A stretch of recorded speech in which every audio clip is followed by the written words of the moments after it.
ఇప్పుడు అర్థమైందా అక్కడ పాపం లేదని ఎందుకన్నారా? తండ్రి కుమార్తెకి పెళ్లి చేస్తే అందులో పాపం లేదని ప్రత్యేకంగా చెప్పారంటే ఎక్కడో తేడా కొట్టిందా?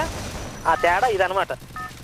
ఒకటి కుమార్తెకి ఈడు మించిపోతే ఆమెకు పెళ్లి చేయాల్సి వస్తే అతడు తన ఇష్ట ప్రకారం చేయొచ్చు, ఆమెను పెళ్లి చేసుకోవచ్చు, అందులో పాపం లేదు అని అపోస్తులుడైన పౌలు పరిశుద్ధాత్మ ప్రేరణతో పలుకుతున్నాడు. ఈయన మహాజ్ఞాన గ్రంథం అని తొడలు కొట్టిన